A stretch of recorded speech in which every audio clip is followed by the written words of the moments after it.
खुलुमबाय आं किलिकां ब्रह्म बड'लेण्ड बुब्लिनि जानानै बयखौबो बरायना लाबाय। दिनै 24 सेप्तेम्बर 2024 नोंथांमोननो बड'लेण्ड बुब्लिया दिनैनि साना मा मानि थाखाय मिथिजायो एबा दिनैनि सानाव मा हाबाफारि फालिनाय जायो नोंथांमोननो फारि फारि बड'लेण्ड बुब्लिया फोरमायगोन। दिनैनि सानखौ the national day of arts in care homes महरै फालिनाय जायो।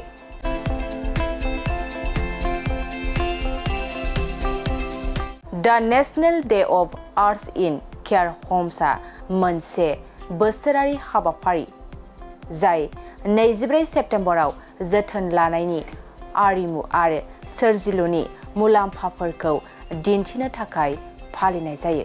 बे हाबाफारिनि थांखिया थागिरिफोरनि थाखाय जिउनि गुनखौ साबसिन खालामनाय आरो जोथोन लानायनि थाखाय मोजां हुदाखौ बांहोनाय।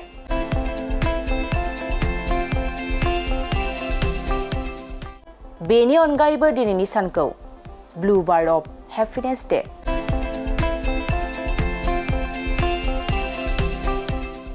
बलिउड डे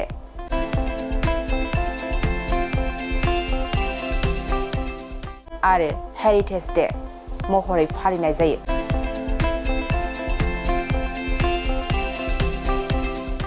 नोंथांमोननो बड'लेण्ड बुब्लिया दिनैनि सानाव मा हाबाफारिजों मिथिजायो आरो मा हाबाफारिखौ फालिनाय जायो फोरमायबाय।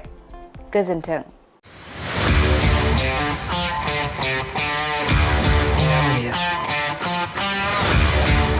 मोनसे फोसावथाय बाजाज बाइक लानो गोसो गुदुं सुबुंफोरनि थाखाय मोजां खौरां।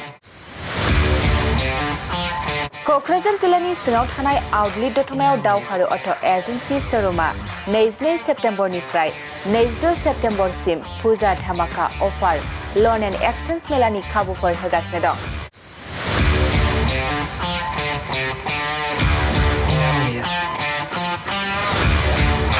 आउटलेट दतमा दावहारु अट' एजेन्सि श'रुमा बायगिरिफोरनो लेस डाउन पेमेन्ट होनाय जागोन।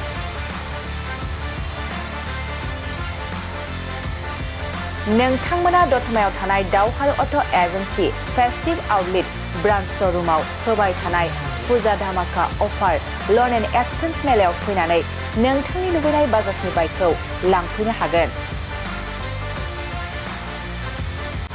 दावहारु अट' एजेन्सि श'रुमा लाबोनाय अफारा जाबाय जेरै गंनै helmet free, 5 litre petrol free, free assured gifts आरो गासैबो मडेलनि एक्सचेन्ज खाबुआ एभाइलेबल जागोन।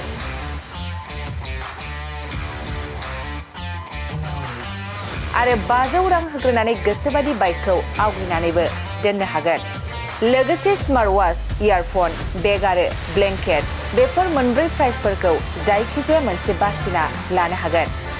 आबुङै मिथिबावनो थाखाय 9854092134 8638863 481 बे जानबुं नाम्बाराव खौरां लाहरनो हागोन।